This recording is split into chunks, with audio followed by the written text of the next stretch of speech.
All right. Good morning, friends. Welcome, and thank you for coming, and welcome to those of you who are watching online later on. Welcome. We're glad that you're seeing this. And our church is upon its 100th anniversary. Some of you know this, so it beggars a lot of history information. We've been thinking about the development of the Myers Park neighborhood, our church's place in it. So I thought a great person to invite for that. Look at that. The sign out front says organized 1925. And by the way, there's a book. This is a great book. This book is called Legacy. This is the history of the Myers Park neighborhood, written by Mary Kratt, who wanted to be part of this program, but her health wouldn't quite allow her to do so, and then updated by our own Tom Hanchett here. We have these by the door. You can buy one for $20. They don't belong to us. They belong to the Duke Mansion, interestingly enough. So drop a check in for $20 or a $20 bill, and you can take one with you. It's got a lot of pictures, if you like picture books. It's really terrific. So in thinking about this, I thought it'd be great if Tom Hanchett could come. He wrote a great book called Sorting Out the New South City, which is sort of a history of Charlotte and its development. More recently, he was with us for a program on his newest book called Affordable Housing in Charlotte, which the topic of that book is affordable housing in Charlotte. Well named. So Tom, I'm going to have you, welcome to you, and have you take it from here and walk through some of these early pictures and images of the development of Charlotte. Great to be here. Great to see you all. Thank you so much. We have not rehearsed this, so we'll see how it works out. But I can see the first slide, so let me figure out how to go forward. There we go. All righty. Want to take you back over 100 years, because that's the setting for the suburbanization of Charlotte. That's what you're looking at there is a streetcar. Some folks call them trolley cars. Ran on iron rails, and it never got tired like horses did. Never got stuck in the mud like horse-drawn vehicles tended to do. And in the 1890s, a fellow named Edward Dilworth Latta, guess what neighborhood he developed? Edward Dilworth Latta owned about 400 acres of land at the edge of town. Wasn't worth much because you couldn't walk there. And what they needed was this newfangled streetcar. So he got Thomas Alva Edison, a little light should go on over your head when I say that, to electrify the streetcar system. And the early years of the 20th century, whole ring of suburbs happening around Charlotte. What we're looking at there is the car coming out West Trade Street, going under the Southern Railway right next to the Belk department store, out into the new suburb of Myers Park. And here are the Myerses, John Springs Myers and Sophie Myers. They were related to the Springs textile family. And John Springs Myers had an estate out here. He was a very wealthy person, and he owned about 1,000 acres out at the edge of town, most of it under cultivation for cotton. But in the area along the road to Providence Church, which today is Providence Road, he had his country house and the front yard he planted with flowers and all of that. People would come out on the weekends and just marvel at his front yard, which he dubbed Myers Park. And that is the beginning of the name. The development of the neighborhood starts about 1911, and it is helped out by one of the foremost planners in the United States, John Nolan, N-O-L-E-N, Nolan, out of Boston. He had come here initially when he was a student at Harvard to design Independence Park over near Novant Presbyterian Hospital. He and George Stevens, who was the son-in-law of the Myers family, really hit it off, and when the notion of building a suburb out here popped up, they got John Nolan back. There's a book John Nolan wrote with a whole chapter about Myers Park, designed right from the first and influenced only by the best practice in town planning. It was the home for the leaders who were reinventing this region as a center for banking, a center for law, a center for energy, all of those things that we know today. So what you're looking at there is the folks, you see, no trees. Isn't that amazing? And they are laying out Myers Park. Nolan's thing was designing with nature. He scorned the unnatural checkerboard of grid streets. Great quotes. And believed in the beauty of the curved road. So you're seeing one of the advertisements there from the Stevens Company and the selling of Myers Park. Should I keep going? Keep going. All righty. What we're looking at on the big slide, it'll take you a minute to get situated, but we are looking at Myers Park before Myers Park. This is the 1905 U.S. Geological Survey topographic map, and the curvy lines are where hills and valleys were. But I want to call your attention to the right side of the screen where you'll see a road that's coming out from Charlotte. Charlotte's at the top of the map. There's Elizabeth College, which eventually becomes the campus of Novant Presbyterian. And then Providence Road heading south, and then it does this turn. And that is where the church is going to be built. Exactly why that turn exists, I don't know. I think maybe there were two streets that came together from the countryside, one that became Sardis Road, one that became Providence Road. I think there was just some perverse person who said, Charlotte shall be a city where you have to turn to stay on the same road. Yep. It's one of the reasons I think that we are such a growth city is people get here, they get lost, and they buy a house, and they just stay here. But if you always wondered about Queens, Providence, which is what we call it in our family, you can see that it's older than Myers Park. And so let me do maybe one more slide here, two more slides.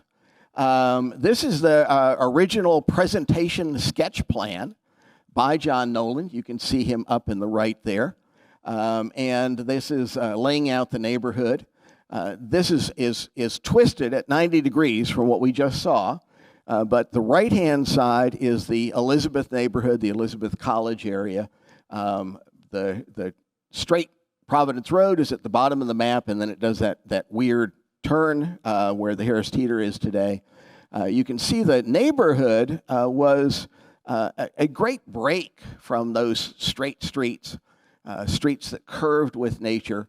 Queens Road was the only four-lane road in Charlotte. And it was paved, which was a big deal, and it had a streetcar running down the middle of it.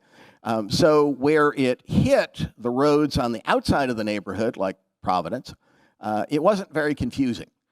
Today, it is very confusing because all of the streets kind of, they're all paved, they're all wide, none of them have streetcars, but you can see that there was a lot of intentionality that went into the neighborhood. And some absolutely dandy maps. This is a artist's conception of what the neighborhood might be. Running along the bottom is Providence Road from the right-hand side, the Elizabeth neighborhood downtown. You can see the turn there, and you can see the roof of a red building. Can you see the red-roofed building? That was going to be the first suburban shopping center in this part of the South. John Nolan believed that having a whole neighborhood, not just well-to-do folks' houses, but there were rental houses, there were shopping opportunities in his plan.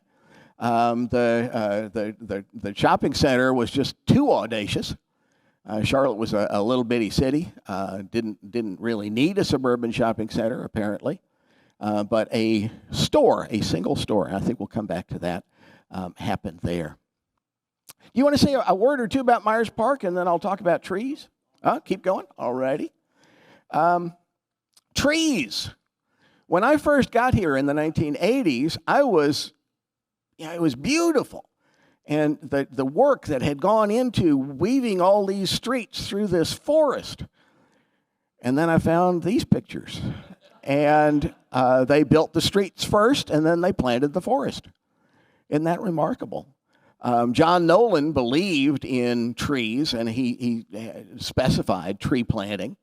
But then he had a help from James B. Duke. James Buchanan Duke from Durham, the man that gave the world the mass-produced cigarette. was by the 19-teens living in New Jersey, which of course is what we all aspire to do when we get fantastically wealthy. And he was beseeched by a doctor named Gil Wiley, who was from back home here in the Carolinas. Said, what you need to do is to use your money to start a power company, dam up rivers here, create electric power, which was a big new idea. And Duke said yes, and Lake Wiley is one of the results. Mountain Island, Lake Norman, all of those are Duke Energy lakes. But anyway, Duke had a reason to be in the South, not in Durham, his hometown, but here.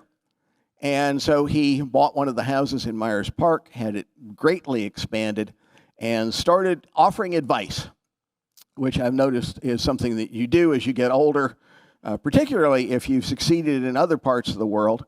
And on this one, he was right. He said, you all have planted these spindly little trees. That's a great thing. But I've got these tree-moving machines. Now, these are horse-drawn vehicles, but they have mechanisms. And what they do is they allow you to dig under the root ball of a tree and lift up a mature tree, probably down along Sugar Creek, and bring it up and plant it. And so that's what we're looking at here is some of the tree-moving equipment. And some of the postcards that showed off this beautiful neighborhood of Myers Park.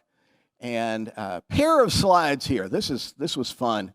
When we redid the book for the most recent edition, with thanks to the Duke Mansion for making that happen, we found a pair of photographs. This is the first photograph.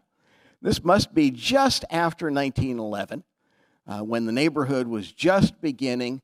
We're standing pretty much in front of Novant Presbyterian Hospital. We're looking down Hawthorne Lane, which is straight, and then you see the gates on both sides of the Queens Road. The middle gate's gone today, but the side gates are still there, and the street curving off into the distance.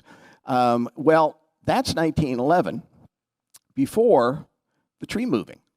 Here is about 1918. Wow. Took out all those spindly trees. All of a sudden, the forest had come to Myers Park. And Dr. Howell is not saying anything, so maybe he wants me to keep going, or that's he rare. Can keep going. We can both keep going. Good. Of course, he mentioned the Duke Mansion, which is great. We also have the home here of Luther Snyder. So we have the Snyder building. There's a big portrait of Luther Snyder. This is Luther Snyder's home.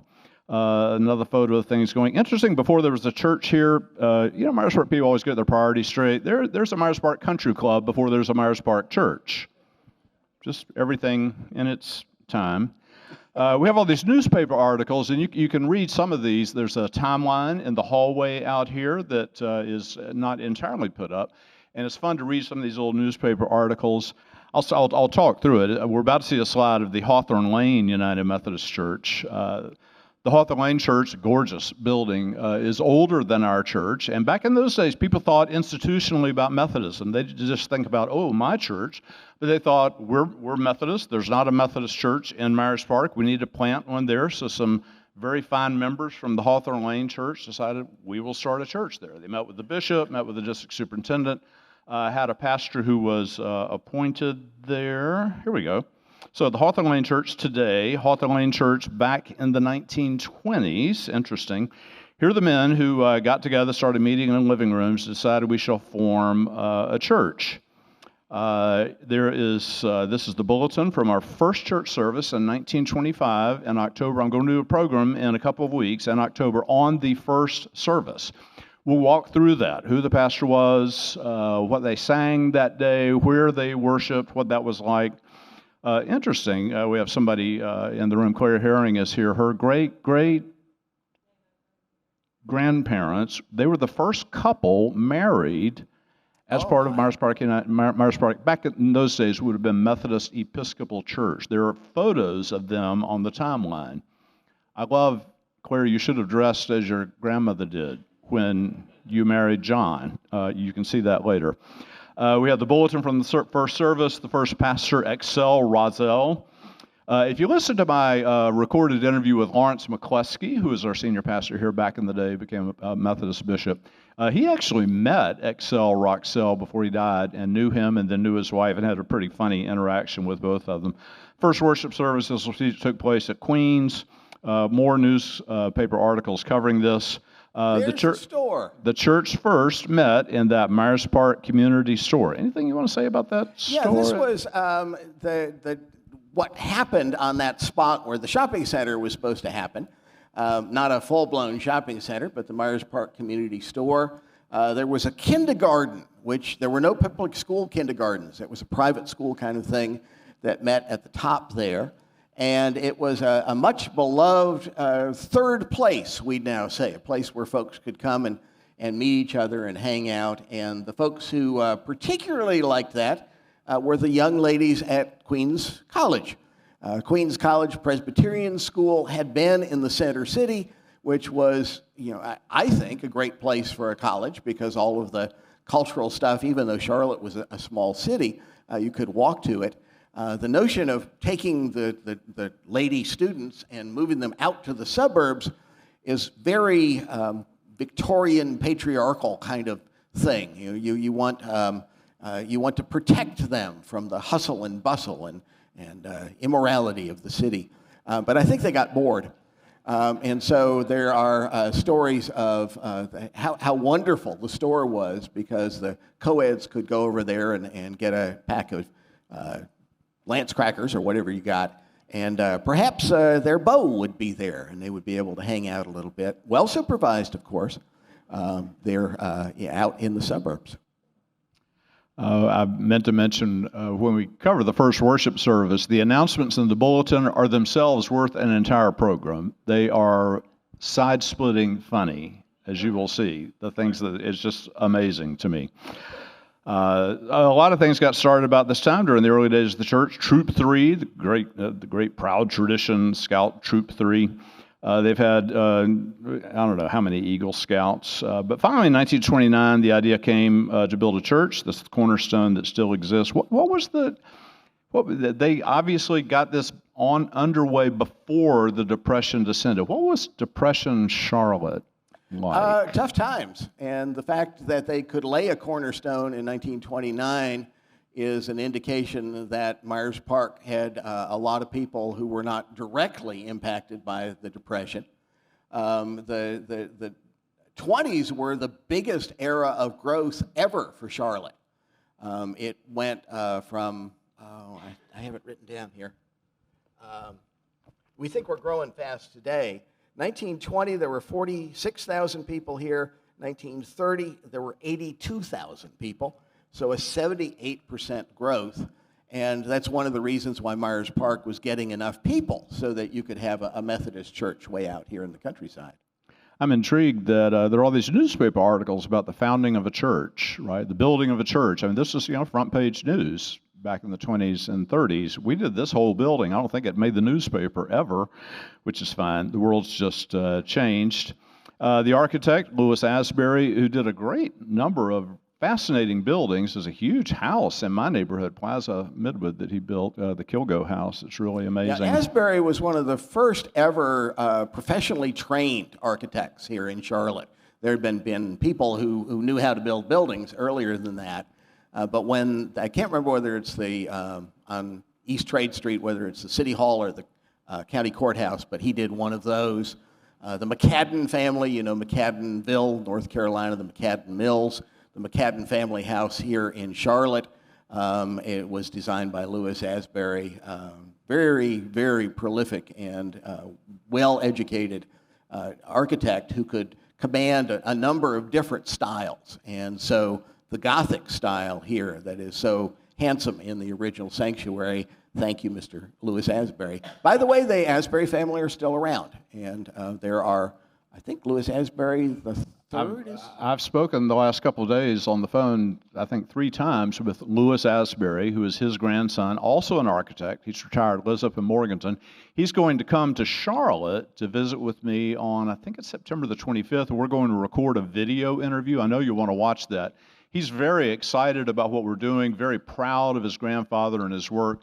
He's got interesting stuff. I didn't get this photo in here. He sent me a photo yesterday of the original key of the church. Like, there's the key, which is kind of cool. Asbury's amazing. You may have noticed outside our sanctuary, we have original drawings. Architects in those, now everything's computerized at Architects, but in those days, all this was done by hand. Fabulously detailed drawings of exactly how everything was supposed to come together. Look at that. That is beautiful. And the single most stunning thing about it is that building cost $131,000. Wow. I think that paid for this screen. Now. An early postcard of the building. I love this photo. It's the building's finished, and there's Louis Asbury looking very dapper, standing in the door of the church that he had the key to. Again, front page news. New church opens. The Bishop Purcell speaks at the dedication. All this great coverage is fabulous. And a number of those articles are reproduced in the wonderful exhibit that's going up outside here. So if you didn't notice that coming in, be sure you go and see that. Oh, this is a wonderful drone shot by Albert Doolin. Albert Doolin, you were here a minute ago. There. Put your hand up. Albert. There you go. Albert grabbed hold of that drone and went up in the air and took the photo. It's amazing. Something you may not know is that our sanctuary did not always look as it does now. This is what it looked like originally, right? So pulpit in the middle, choir. You've seen this in other churches. Choir arrayed behind the pulpit. I love this. This was like a Christmas service back in the day.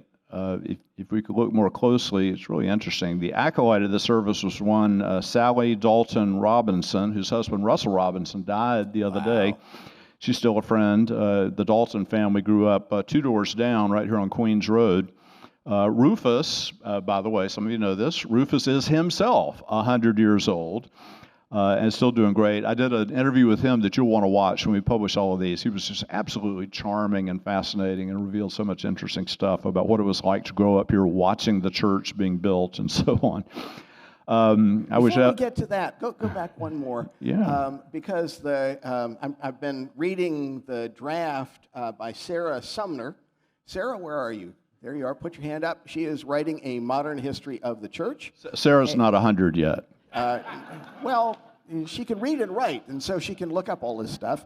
And the raised choir thing, when it got redone, there's still a stairway that goes to where tell that story just for a moment. The stairs are still there? All righty. If you go back behind there's still the stairs that would get the basses up to the bass section, which is amazing. I wish Evan Curry were here. This is the original Hammond organ that they saved up a lot of money for and bought the church. We now have this Aeolian Skinner organ, which was installed in 1950. The dedicatory concert was played by Virgil Fox. If you're like any historian of music, this was like, wow. Your mouth is wide open, as it should be. That was pretty amazing. The stained glass windows, it's interesting. They were not originally in, and they came over a period of time, right? Over a number of years, those windows were installed. The docile cloth, that took it a while. There was the docile cloth, an original one. It was replaced years later. Fascinating. And then if you look at the stained glass windows in the back, I've had really, pious people who are big on separation of church and state, and they say, they're just mortified that there's a flag and 2 soldiers at the back. This is a stained glass window that was placed to think about soldiers people from this church who went away and fought in World War I and World War II and died in World War I and in World War II. What was the World War time like in Charlotte? We were one of the places that soldiers came to train. Many of you know about Camp Green, which was on the west side, way out of town. It's not that far. It's about where the Wilkinson Boulevard Dairy Queen is today. If you can drive out that way, you'll find Camp Green Road. 2 years during the First World War, soldiers came from all over the United States to train there. There were actually more people trained there than lived in Charlotte. And some liked Charlotte so much that they went off and fought, and they came back, including Mayor Pat McCrory's ancestors. That's how Mayor McCrory got to Charlotte. So it was part of the church very much welcoming soldiers who were here temporarily, supporting young men who were sent off to fight. There's a lot of stuff from the bulletins and newsletters of the day of organizing food and other support for the soldiers in town, things for soldiers who were coming home from the war. Fascinating. One of the things that it'd be easy to talk about, the wonderful history, and everyone here has always been wonderful. There's always some darker side to every history, including mine, yours, everyone's. During the time that our church was founded and was growing, Charlotte was developing as a city, and it didn't develop evenly. Tom talks about how when Charlotte was first founded, you had everybody lived together downtown, black, white, rich, poor, but as Charlotte changed, the neighborhoods changed, and we had all these practices like redlining that you may have heard about. Tom, talk just some about kind of the growth of housing and neighborhoods and redlining and that kind of thing. As you get into the 20th century, American cities, American urban theorists really get into sorting things out. Place for everyone, everyone in their place. And around 1900, that begins with deed restrictions. There are restrictions written into the deeds, not just in Myers Park, but almost every one of the new streetcar suburbs that specify race, but also minimum house cost. And so a neighborhood like Myers Park, which is very well-to-do, did not just happen. It was reinforced by those kind of legal tools. In the 1930s, when the Depression hit, banks got really antsy about lending for home loans, and you may remember that from 2008, same thing happened.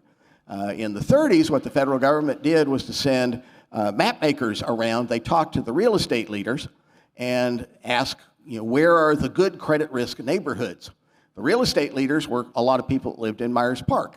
And Myers Park is a good credit risk neighborhood. And so on that map, Myers Park is at the bottom there of the map. That's the green neighborhood. Green and blue were the best credit risk. You can see Dilworth Road just to the left of Myers Park. You can see Elizabeth and the Plaza Midwood Country Club area over to the right.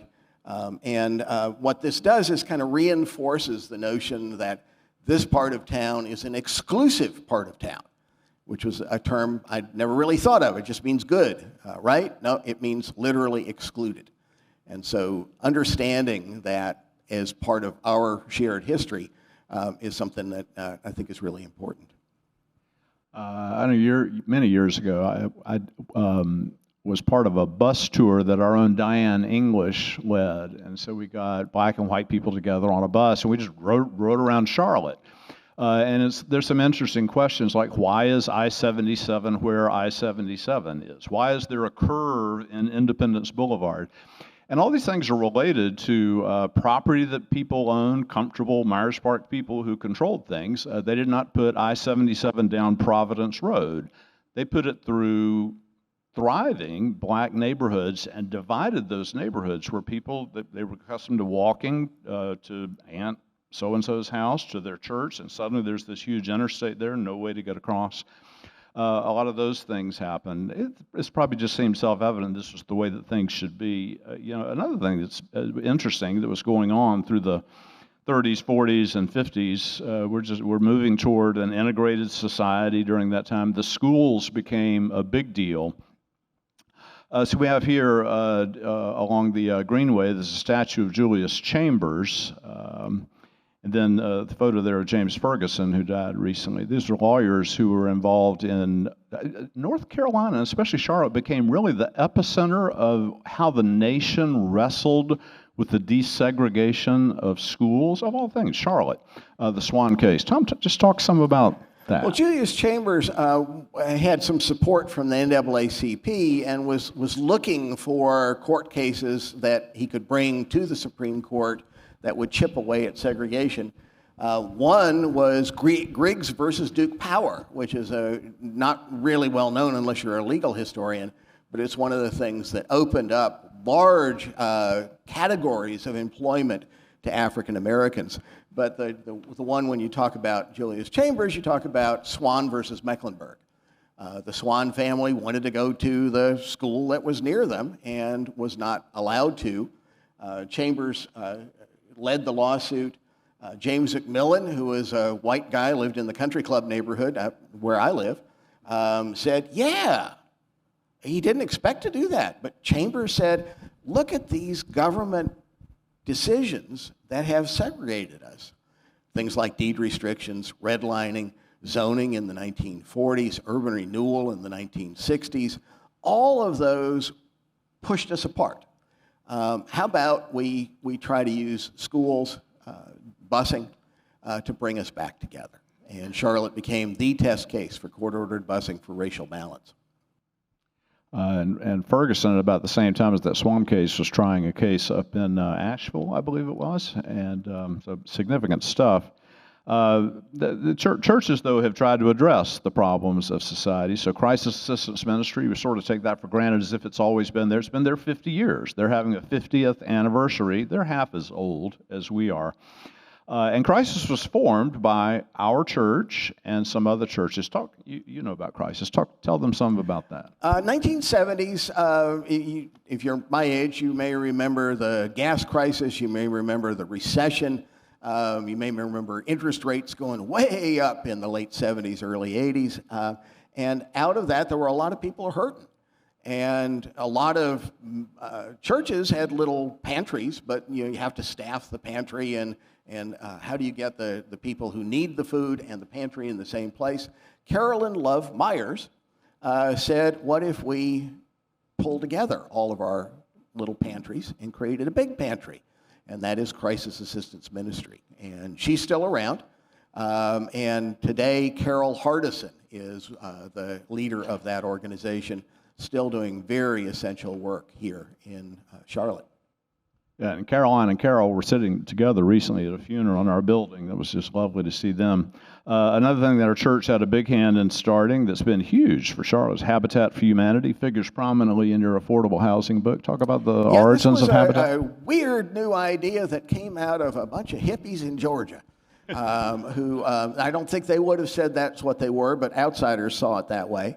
And what they did, they were in a very poor part of Georgia, had a school and a religious center, and said, our neighbors are barely living in houses that a human being should live in. What if we partnered with our neighbors and figured out ways to raise some money, to work together, swinging hammers, and built decent housing? And it caught on in Georgia. Jimmy Carter, his community is really where that started. And when Carter quit being president, he went on the road, as many of you know, with Habitat. One of the very first places he went was Charlotte. He and Rosalind Carter helped build the area that's now along Julia Malden Place in the Optimist Park neighborhood. I think 14 houses, all built at once, which is just remarkable. Later on, Rosalind led a women build thing. Again, all of this is in partnership with churches, with local real estate folks. John Crosland, a number of ministers got together and brought this idea to Charlotte. Charlotte remains one of the leading centers for Habitat in the world, literally. Huge thing. Every neighborhood, think of the neighborhood of Myers Park, it's more about kind of people, and especially interesting people, quirky people. And in Myers Park, probably none more so than Hugh McManaway. How many folks actually remember Hugh McManaway? All righty, I missed him. I got here too late. His statue, by the way, drunk drivers have knocked him over several times. Now he's on a pretty serious pedestal. And we're having a whole program on Hugh McManaway in November, and it's going to be intergenerational. We're going to have kind of kids, parents, older people. That's going to be great fun. But Tom, just tell us something about Hugh. I'm not a mental health person, but he was, I think, what they would call developmentally delayed. He was somebody who grew up, was great at interacting with people, but in some ways remained, I think, like a 12-year-old boy. His dad was a doctor, lived one block from where we are, and believed that he should not be, put in a home or something like that. He should be part of the community. And so the little restaurant, that Townhouse restaurant. How many folks remember the Townhouse? Yeah, all righty. That's where you go after church. And he had an account there. He loved playing piano. Could play all sorts of stuff. He loved names. He loved rhyming. He would, if he knew you, and he would know you pretty quick, he would have a little rhyme about your name. He had a job, which he had invented, which was directing traffic at Queens, Providence. And bless the neighborhood for saying, okay, we'll deal with that. And many years later, folks in the neighborhood remembering that said, let's put up a statue to this person who's not rich and famous, not a great visionary, but a great character who our neighborhood came together around. Thinking interesting personalities, we've had a lot of interesting clergy at our church. A couple of them are in this room. Melvin's here, Barbara, somebody else may be here, I don't know. Anyway. Lloyd Witherspoon was an associate pastor here back in the early 1950s. A lot of you will remember Lloyd, just a dear, precious, fabulous human being. A great scholar of New Testament and went out to UNC Charlotte, which didn't exist, right? He and Bonnie Cone pretty much made UNC Charlotte happen after he left Myers-Park United Methodist Church. But he was always part of our church all those years. We had his funeral here a few years back. Talk about the development of UNC Charlotte. UNC Charlotte was a child, in some ways, of World War II and the GI Bill after World War II. There was federal money to offer night classes for returning GIs at the college level. And we didn't have a college in the city. We had the women's college, Queens. We had the elite prep school, Davidson. We had the black college, Johnson C. Smith University. But this pot of federal money was just sitting there waiting for somebody to do something. Bonnie Cone was, at that time, women were not supposed to be leaders. Of course they were. And she was just a teacher at Central High School. And she said, we can offer college classes at Central High School, and we can get some of that money for our veterans here. And pretty quick, that took hold. It's the white building that's still there on Elizabeth Avenue. And in the 1960s, it was doing so well that they bought farmland way out of town, out by Newell, and started UNC. Well, when I came, people would joke that it was UNC Newell. Newell is about a quarter the size of this room. So it was a way of poking a little bit of fun at UNCC. Bonnie Cone, beloved, I bet you people here remember Bonnie Cone? Yep. Never got to be chancellor, because that was a man's job. But the men who were chancellor, I observed this up close, believed that Bonnie Cone was the person who should be running things, and so anything that she thought needed to happen, they gave serious consideration in the main student union at UNCC, the Bonnie Cone Center. A few other clergy people. Chess Herbert was here in the 50s. His wife, Libba, lived past 100, and she was buried during my time here. Absolutely, what a character. Oh, my goodness. And then she has a daughter, little Libba, who's a pretty old person now, who's just moved into the Cypress. People keep making this connection. The daughter of one of our pastors is at the Cypress, and we finally figured out who that was. During the reign of Wilson Weldon, I should have put Dr. Weldon's photo there. I didn't. They built the what used to be our old gym, sort of the architectural style. What would you call that? Bunker? I don't know what the right word would be. Some others came along. Bernard Fitzgerald served wonderfully after my father-in-law. Bernard was still here when I started. My favorite, he would just hold court, and he just was funny. He couldn't help it.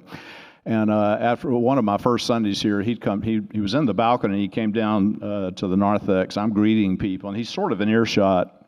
And he says, y'all want to know what I think of James? And everybody said, yeah. He said, he's one of the two best we've ever had. Wicked funny. Gil Adams was an associate here like forever and gave us Retha, who's one of our great people. Jill Allman was our first woman clergy. She's now remarried in Florida. Jill Furst, she's coming for October 26th. Will be one of the liturgists that day. We're employing some of these people. Ron Hall came here in the mid-'80s. There was no young adult ministry, and they said, Ron, try to start a young adult ministry. He got 6 people. One of them was my wife, Lisa, who sent not my wife at the time. And pretty soon he had hundreds of young adults in this building, and loads of them got married. David Doolin is nodding, a few others. My father-in-law, Tom Stockton, was here, 75 to 83. Portrait of him painted by Lucy Doolin. He's one of a number of folks that went on to be bishop, right? And Lawrence McCluskey. Somebody asked me, are you going to have an oil portrait in that hallway when you're gone? The answer is no, because the qualification to get an oil portrait in the hallway is you have to be a bishop. And I thankfully did not suffer that fate. Walter Ball was our director of music forever. We have our Walter Ball Endowment Fund that makes some amazing music things happen. This is Walter, always looking dapper, and at the favorite wedding that he ever played for. Jimmy Jones came, electrified the music program. We have all kinds of great folks working here. Rochella Manus, poor Rochella, she looks like she's, 25, and she's worked here 42 years. She's incredible. The bell tower was not always as it is with bells in it. Those came later. We had groundbreaking for the Parish Life Building, 02, 03. One of the amazing people in all of that was Mary Liz Francis. I was so disappointed when I got here in the Francis Chapel. I thought it was named for St. Francis. I was so excited. Nope. And I just have to say it's better. Mary Liz was just a treasure, a really terrific person. Then we broke ground on the building that we are in now, and there it is. And that was cool. Named for Rosalind Richardson. What's the impact? I thought about this. Jerry Richardson comes to Charlotte and brings the Carolina Panthers here. What's been the impact of sports and specifically the Panthers on the growth of Charlotte? Well, folks here look like you're roughly my age, so you probably have direct memories of this, but it seems now that Charlotte was always destined to have major league sports. And when I came in the 80s, Charlotte was wanting it, but hadn't figured out how to make it happen. And it seemed really obvious that it was going to happen around basketball, because ACC basketball, Chapel Hill and Duke and State and all of that, when they played each other, was kind of like a national holiday in Charlotte. I can remember 80, 81, 82, someplace like that. There was one of those big games over in the Triangle, but I went for a walk in Charlotte and nobody was out. It was like Christmas morning. It was really something. And so, getting the football team, which took a heavy lift because Charlotte was not big enough, according to the folks who are running the league. So they didn't name it the Charlotte Panthers. They named it the Carolina Panthers, so they could pull support from South Carolina and North Carolina. Finally getting basketball, even though it's not much of a team at the moment. Evidently, was part of a long-sought thing, and we keep hearing rumors that Major League Baseball may be coming. So it's part of what made Charlotte a destination on the map. When I came to Charlotte in 1981, I was guilty of this. We had what we used to call the CH factor. Do you all remember the CH factor? People, they thought maybe they'd heard of us, but they would get us mixed up with other places. And when I came, I knew that I was coming to the big city on the coast in South Carolina, and where for some reason the University of Virginia was.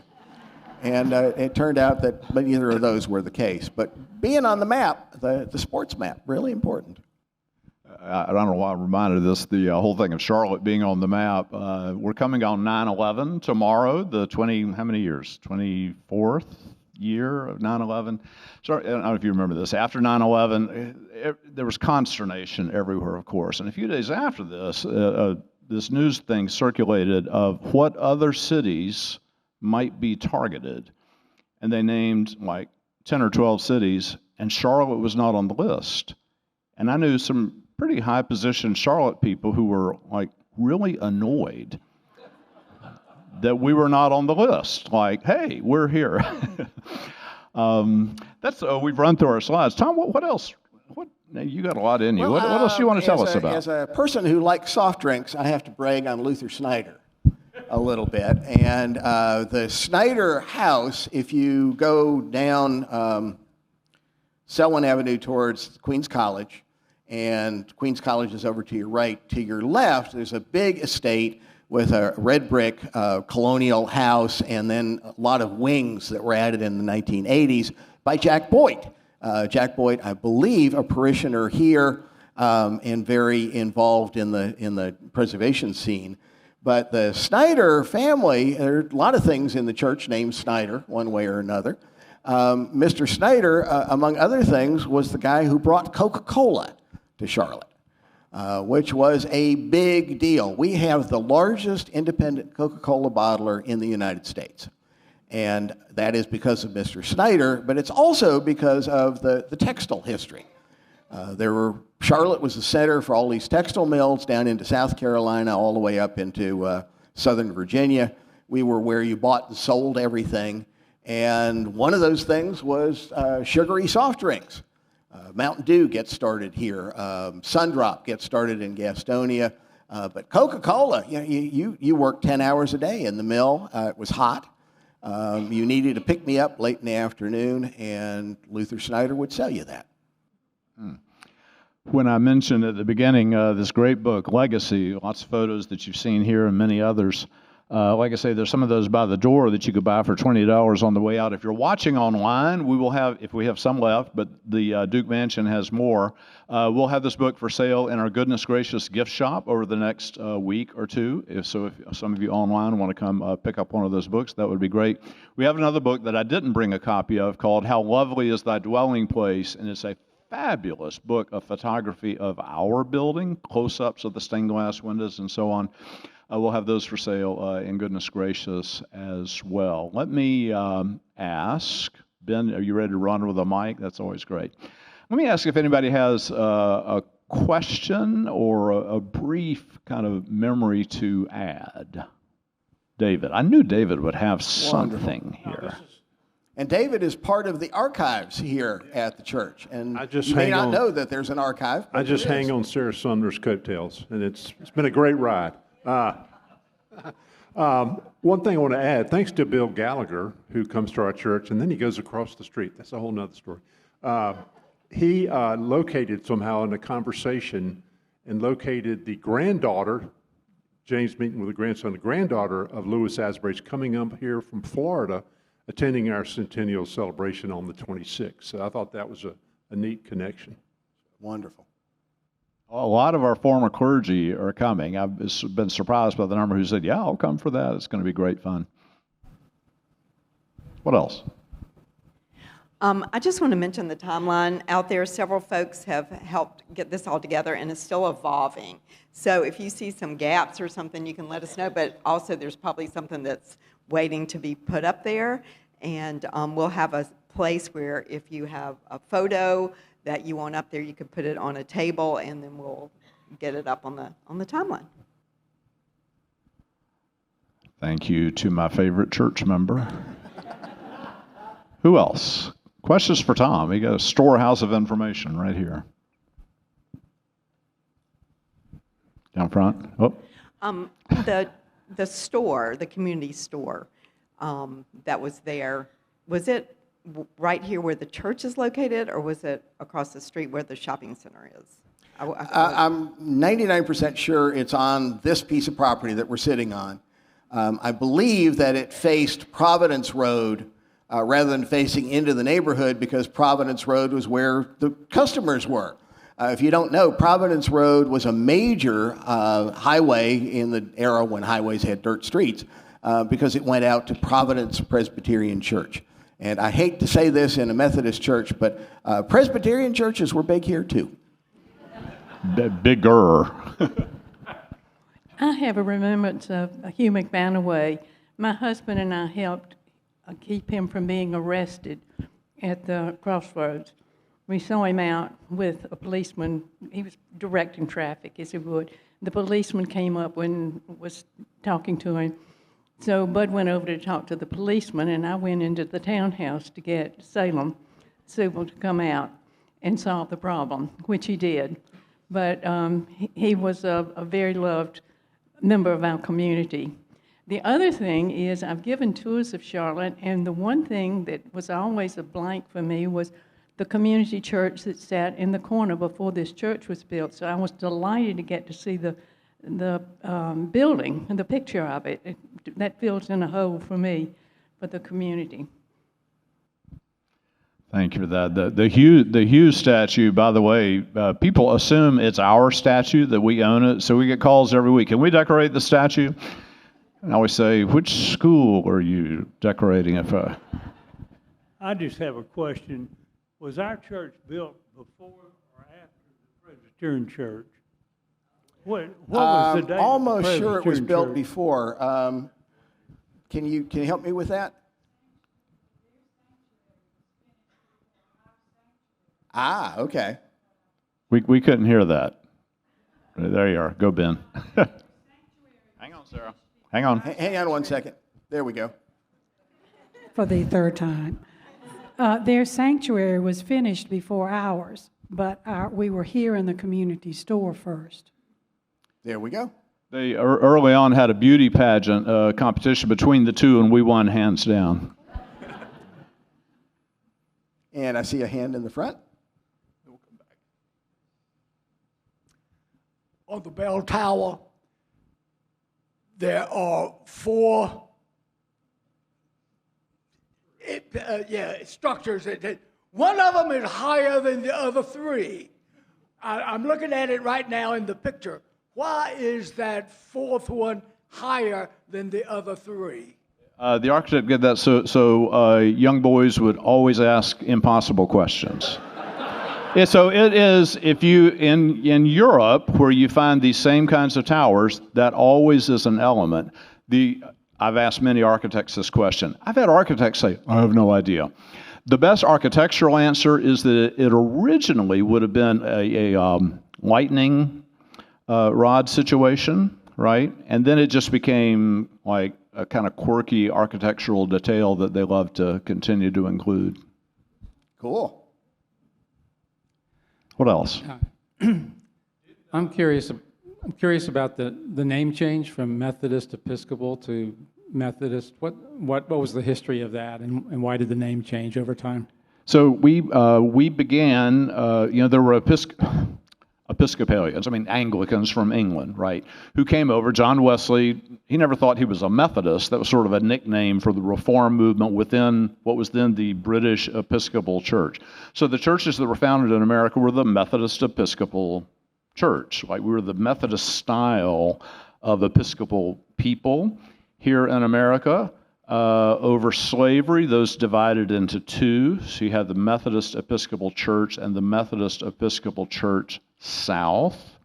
Most churches in the South were that.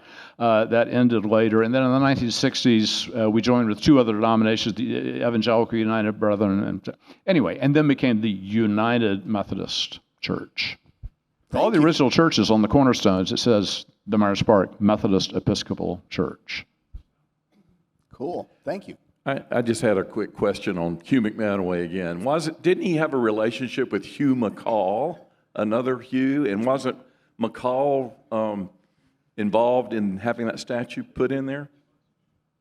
I don't know firsthand. I have heard that Hugh McCall was one of the people who put up money, but I don't know why, other than somebody asked him to. But I don't know the answer to that. Anybody else know McCall's contacts?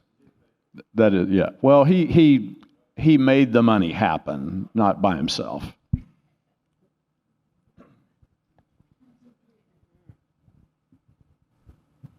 Well, I may have skipped Sunday school and eaten at the townhouse before, but don't tell anybody. And wanted to share a quick memory of Mrs. Fitzgerald. As many of you know, Carol. When my father redid the parsonage, I went over there with him, and she was in the backyard trying to get their dachshunds to come in the house, and she said she wished she had named them Sin and Salvation, So the preacher's wife would have been in the backyard screaming sin and salvation.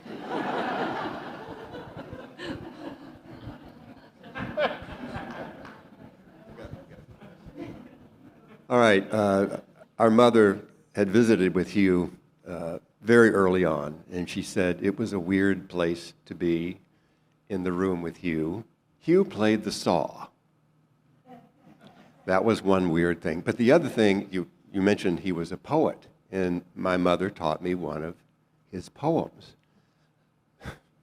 I work for Jesus for no pay. My name is Hugh Farr McManaway. There's a podcast, so we're going to share it. We're going to listen to some of it when we have our program on Hugh McManaway. But they have actual recordings of his voice, and it's not like he wrote poetry. He pretty much spontaneously spoke in rhymes.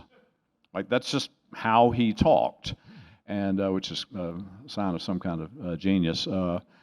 Albert and David's mother, Lucy, was a a funny person. She'd come up for Holy Communion, and she'd say, "You got your hair cut this week," which is great. But she was a great portrait painter, so she did the portrait of my father-in-law. She did one that's in my office of Ruth Fisher. There used to be the Ruth Fisher classroom, and a great many others, wonderful artists. Have you ever known that Hugh McManaway played the saw? I've heard that. I took a group of young people by there, and I mean, I could tell you some stories, but I asked him to demonstrate how he played the saw. He put a saw between his legs with his bow, and he's playing the saw, playing a tune on the saw. And I might mention also at the same time, we were in his house in the room that he spent most of the time. Next to it was a bathroom, and in that bathroom, in the bathtub, was nothing but coal. He had a coal-fired furnace in his office where he spent most of his life. All righty. Now, I know somebody here who plays the saw. Perhaps you could demonstrate when it comes time to honor people in the church.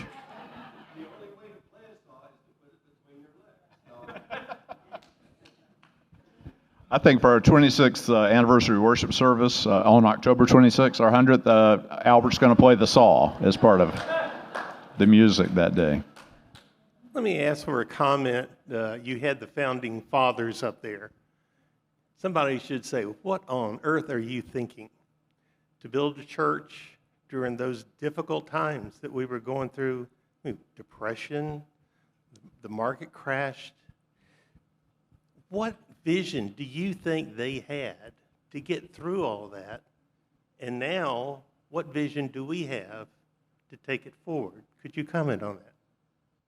I mean, that's one of the questions of the 100th thing is we don't want this to be a nostalgia trip, although nostalgia is fun. But the question is, what's the best of our DNA, and how does that guide us in moving forward? Because we don't want to make 100 years and be dead at 107. We want to make the next 100 even more vital than it's been. I mean, some of what we know that was in their minds from the first bulletin, for instance, with the announcements, they say, we're going to go visit Methodists who live in Myers Park and see if they will come to our church. You have to think about that. Like, if you are a Methodist, and we're going to find you if you live in Myers Park, and you should come to this church. So there was some of what they had in mind, kind of oddly, and more. We'll talk some more about that. Great question. Will Timms. Just for curiosity, I know we talked so much about Walter Ball and Jimmy and all of them, but is there any account of who the first music director was of this church when it first started? I'm misplacing the name. We began by worshiping at the chapel at Queens. It's not the chapel that you know now, which was built in 1950. David Erdman was here. He's the master collector of old photos of Charlotte. He's going to see if he can find one for me. I haven't found one yet. So we worshiped there, and whoever the music professor was at Queens gathered a choir and directed that for the first years until this was built. When we moved in here, I don't know the answer to that, but I bet Sarah Sumner will find that out for me. Walter Ball, if any of you that knew Walter, there are countless hilarious Walter story. He was a brilliant musician, but just funny, quirky person. And weddings were the best thing because he'd be behind the organ, and as the bridesmaids would come down, he'd crane his neck to be checking out what the bridesmaids were wearing. And then at the reception, he always had pretty funny commentary on the dresses, which was great. So, anyone else? Thank you all so much for coming, and thanks for you folks who have watched online, and thank you to Tom Hanchett.